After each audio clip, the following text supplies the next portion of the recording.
What's up, Vikings Nation? Welcome back to Report Vikings. I'm Victor, and man, today we've got some big stuff to talk about. Because while the rest of the league is still fighting in the playoffs, the Minnesota Vikings just made one of the most important moves of this entire offseason. They locked up Brian Flores. Yes, defensive coordinator Brian Flores just signed a contract extension, and in my opinion, this is one of the smartest decisions this franchise has made in years. Think about this for a second. Before Flores arrived in Minnesota, this defense was ranked 31st in the NFL in 2022, almost dead last. No identity, no consistency, no fear factor. Fast forward to now, under Brian Flores, the Vikings just finished the 2025 season as the third best defense in the entire league, allowing only 282.6 yards per game. That's elite. That's championship-level defense. Over the last 3 seasons, this defense has allowed just 19.2 points per game, second fewest in the NFL. Opponents are averaging a league-low 3.9 yards per rush, and the Vikings have forced 52 fumbles, second most in the entire NFL. This defense doesn't just stop teams, it takes the ball away, it punches first. And here's what makes this even crazier. In 2024, the Vikings recorded a takeaway in every single regular season game. No other team did that. Brian Flores changed the culture. He changed the mindset. He turned this defense into an aggressive, attacking nightmare matchup every single week. So yeah, locking up Brian Flores is huge. It tells you exactly what direction Kevin O'Connell and Kwesi Adofo-Mensah want this team to go. But, and this is where things get really interesting, while the defense feels more stable than ever, the roster as a whole, that's where the questions start. Because at the same time the Vikings are securing their defensive future, they're also heading into an offseason with 18 free agents. 18 key names, important role players, and some emotional goodbyes coming. We're talking about important players. Who looks headed for retirement after 9 seasons in purple? Depth pieces possibly gone? Even the quarterback room is up in the air, with Kwesi not committing to J.J. McCarthy as the 2026 starter, and already signaling that a veteran QB could be brought in to compete. So the big question becomes, are the Vikings doubling down on a defensive identity while reshaping the offense and the roster around it? That's what we're diving into today. What Brian Flores' extension really means, who's likely gone in free agency, and how all of this shapes the Vikings' future in 2026 and beyond. But before we get into all of that, do me a huge favor. If you love Vikings content, if you want real analysis from a real fan, smash that like button, subscribe to the channel, and help us reach our goal of 4,000 subscribers. This community is growing fast, and I appreciate every single one of you. All right, let's get into it. Now listen, today's news is huge, and I mean franchise-defining huge. The Minnesota Vikings have just locked up Brian Flores with a contract extension, and if you understand football even a little bit, you already know exactly how massive this is for the future of this team. Because let me tell you something right now, Brian Flores didn't just fix the Vikings defense, he completely transformed it. We went from being one of the worst defenses in football to one of the most feared units in the entire NFL. And today, we're going to break down why this extension is so important, how Flores changed the entire identity of this defense, what these insane stats really mean, and why this move puts the Vikings in position to be serious Super Bowl contenders. All right, let's talk about Brian Flores and why this might be one of the smartest decisions this front office has ever made. Let's start with some context, because this makes the story even more insane.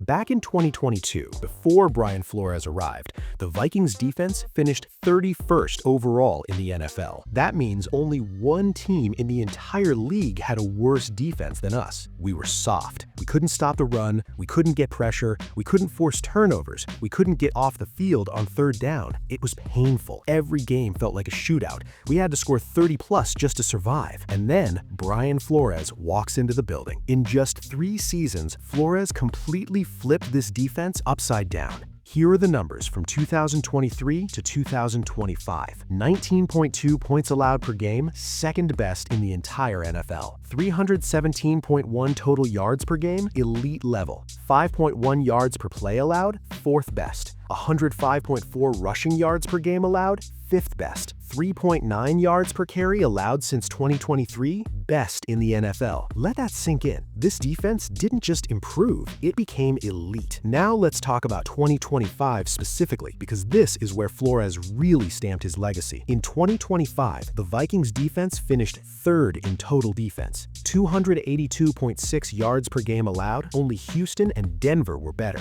158.5 passing yards per game, second best in the NFL. Best Vikings pass defense since 1989. That's over 35 years. In the red zone, we were disgusting. Only 42.9% TD rate allowed, second best in the NFL. 2.11 yards per play allowed in the red zone, second best. That means when teams got close, we slammed the door in their face. That is championship-level defense. And this is what I love most about Brian Flores. This defense has an identity. They're aggressive. They disguise coverages. They blitz creatively. They confuse quarterbacks. They attack the football. This isn't some soft, passive, bend-but-don't-break nonsense. This is attack mode football. And Kevin O'Connell said it perfectly. Flores connects with players, understands their strengths, and puts them in the best position to succeed. That's elite coaching. Let's not forget 2024. The Vikings went 14-3, second most wins in franchise history, and this defense was absolutely ridiculous. 24 interceptions, most in the NFL. 33 total takeaways, tied for first. 95 passes defended, most in the NFL. Every single game with a takeaway, NFL record for the franchise. And they did that while having 14 defenders in their first year with the team. That tells you everything about Flores as a teacher and leader. Now, let's talk about player development, because this is huge. 3 Vikings defenders made the 2025 Pro Bowl under Flores. Jonathan Grenard, 12 sacks. Andrew Van Ginkel, 11.5 sacks. Byron Murphy Jr., 6 interceptions. Murphy became the first Vikings corner since 1998 to record 6 picks in a season. Van Ginkel earned AP All-Pro Second Team honors. This is what elite coaching does. It unlocks talent. Now, let's talk big picture. This extension isn't just about rewarding Flores, it's about stability. This is about building a championship window. When you have Kevin O'Connell running the offense, Brian Flores commanding the defense, you have elite leadership on both sides of the ball. That is how dynasties are built. The Vikings finally have offensive identity, defensive identity, culture, development, accountability. This is how contenders are created. As a fan, this move makes me incredibly excited because for the first time in a long time, I feel like we're building something real. Not just chasing quick success, not just patching holes. We're building a foundation, and Brian Flores is a massive part of that. Now, I want to hear from you. Do you think Brian Flores is the best defensive coordinator the Vikings have had in the last 20 years? And how confident does this extension make you about our Super Bowl chances over the next few seasons? Drop your thoughts in the comments. I read every single one. What's going on, Vikings Nation? It's Victor here, and welcome back to Report Vikings.